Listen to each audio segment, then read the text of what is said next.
As you can see mga idol, 5G po ako na literal talaga na 5G. And as you can see, hindi po ako full burst kasi nga nasa loob lang ako ng bahay. So ibig sabihin, kahit nasa loob ako ng bahay, so pula ako, paigahiga lang ako, meron akong 5G signal just like that. Now, kung gusto mo malaman to, well, all you have to do, idol, is just watch this video until the end. So, ano pang inaantay natin? Let's start na mga idol after the intro.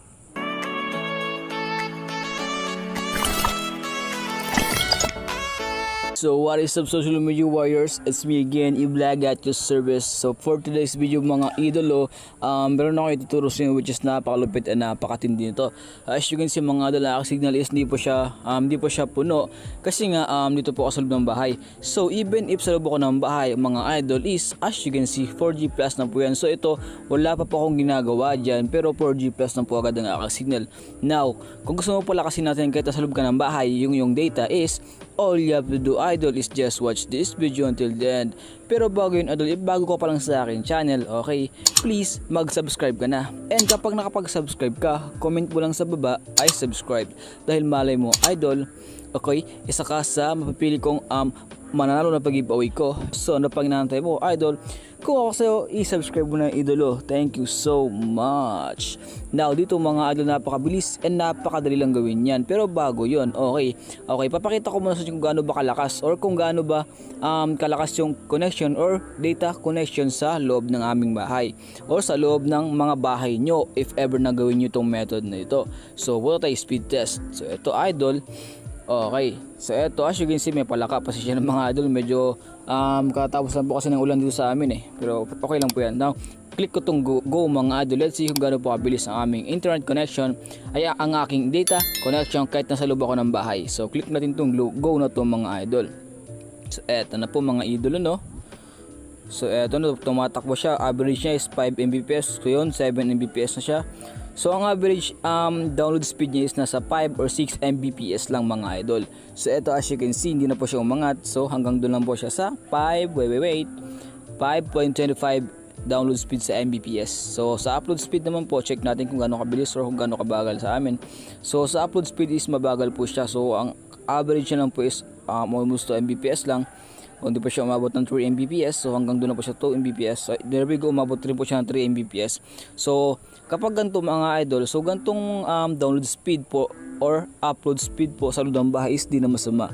So in my case, ito pong sa akin, so napakabilis din po yun, napakalupit din po niya kasi okay na okay rin po yung ganyan signal. Kahit pa paano kasi kasaloob ka ng bahay, kumbaga pa-relax ka lang. So itong gantong download speed and gantong upload speed is good for online class na po yan.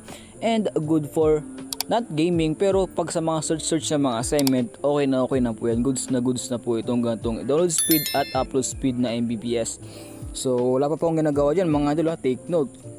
Now, try natin palakasan yan mga idol no. Okay, so dito mga idol, meron po kayong gagamitin na APN or access point name, which is dapat gamitin nyo po yun and dapat yun ang ilagay nyo sa inyong mga access point name once na nag-add tayo ng APN. So ano nga ba yun? So idol, okay, ang step na gagawin natin dito is, okay, punta kayo sa data nyo which is, wait, para alam nyo talaga, so doon ako pupunta sa settings. Okay, and then sa settings, we'll set, asa na po yun? So ito, SIM card and mobile data, click nyo po yan. So dito mga idol, so may nakakita kayo dito which is the SIM 1 and no SIM card kasi idol isang SIM lang po ginagamit ko.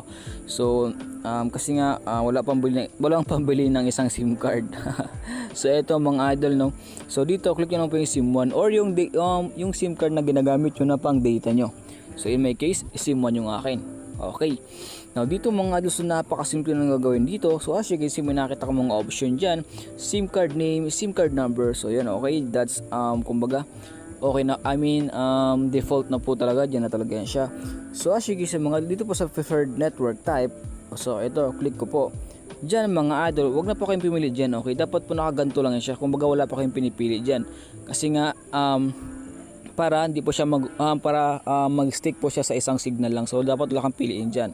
So leave blank lang po yan diyan sa preferred type network. Now dito naman po sa access point din, or ito na po yung sasabi ko na APN or access point name. Click natin yan. So with carrier ko po is TNT. Now access point names mga idol. Okay, so dito as you can see, ito po ang ginagamit ko is default APN po ito ng Smart or default APN po ito ng TNT. So dito click ko to, which is itong pinaka default niya. Ito po ang default niya. So as you can see, ito po nakita, ang default lang po yan ng TNT. Kumbaga meron na po agad yan automatic sa inyo. So ito po ginagamit ko kaya nung ako sa loob ng bahay or nag-speed test ako. So okay naman po siya. So back na natin. Now itong gagawin nyo mga idol, click nyo po itong access point names na to, tapos may plus sa gilid. Click nyo po yung plus na yan. And then dito mga idol, may ilagay po kayo yung mga specific na mga pangalan and na mga numbers. So dito ito po ang ilagay nyo. Okay, back natin. So ito pong Smart LTE na ito. So i-show ko sa inyo mga idol kung ano yung ang nakalagay dyan para kopyahin nyo or screenshot nyo na lang. So okay mga idol, so click ko po itong parang letter I na to. So ito po sa gilid niya, this one. So in my case idols, hindi ko na po kailangang i-edit kasi nakapag-edit na po ako ng aking APN or ng aking new APN. So ito po ang pangalan ng aking new APN, which is dapat sa name ilagay nyo po is Smart LTE. And then dun naman po sa APN, dapat nakalagay dyan is Smart LTE na mga small letters lang. And take note mga idol, huwag nyo po lagyan ng space, dyan lang po talaga. And then sa mga proxy, sa port, sa username, sa password, sa server, MMSC, sa MMS proxy, MMS port, okay na po yan dyan. Leave that blank lang mga idol. So okay lang po kahit naka-blanko yan. And then pero sa baba nun, which is dito sa MCC 515 ilagay nyo dyan mga idol, or 515 ang ilagay nyo dyan. And then dito naman po sa MNC 003. So ito po mga idol. Now sa authentication type, lagay nyo po dyan is, click ko po yan siya. Okay, ito pong option na pipiliin, which is yung PAP na to, PAP, yan. And then sa APN type mga idol, okay, type nyo lang po dyan default. So di na type lang po yan dyan. Sa APN protocol naman mga idol, so ito po IPv4 lang po yan dyan dapat. So IPv4, and then sa APN roaming protocol, IPv4 lang. And dito sa aking IPN protocol, protocol IPv4 lang rin. Now dito naman po sa bearer, okay, click ko po yung bearer na to, papakita ko sa inyo. So ito mga idol, actually sa bearer ko is unspecified lang po yan. So ito po dapat ang piliin nyo dyan is unspecified lang po dapat talaga yan. So in my case, so as you can see, lahat po yan walang check. Dito lang po yung mga check, which is yung unspecified lang. Okay, dapat itong gahin yung mga idol. So don't worry, madali lang naman. Kung nakita nyo yung unspecified, yan ang i-check nyo. Okay, and then yung iba, the rest, leave blank na. Now mga idol dito is, alam nyo ba na kapag ginamit nyo itong APN, at least magiging 5G na ang inyong signal. So as you can see sa akin, is magiging 5G na po yan. Pero hindi pa siya full bars, pero 5G. As you can see, zoom ko to mga idol. So there we go now. Nakita nyo diba mga idol, 5G na po siya. Ito lang po ang ginamit ko na APN, check ko lang po yan. Okay na po yan, ito dapat ang gamit yung APN mga idol. So ito po ang dapat lagay sa APN nyo. And then check nyo lang po yan. And then, pagkatapos yan is back lang mga idol, back nyo lang dito. Kung makikita nyo mga idol, meron na po ako sa preferred network, may nakalagay na po dyan na 5G na option, kasi kaya na wala yan mga idol. As you can see na, meron na po nakalagay na 5G dyan. So ibig sabihin po is lumakas na po siya talaga, kasi nga may nakalagay na 5G option dyan. Now try po natin idol is speed test. Okay, now so eto na, no, click lang yung go. So eto na mga idol, wait. And then there we have it mga idol. So napakalaki po ng diferensya or napakalaki po ng dinagdag niya. As you can see, bumababa pa rin siya, pero kahit na at least tumaas na po siya, 'di ba? Hindi na po siya tulad ng kaya na, which is napakabagal talaga nun, literal. So eto idol, as you can see, lumakas na po siya. At least hindi na po siya ganoon kabagal or hindi na po siya ganoon kasama, 'di ba? And then there we have it, 'di ba mga idol? So kanyang upload speed is nasa 4 Mbps na po siya, average niya.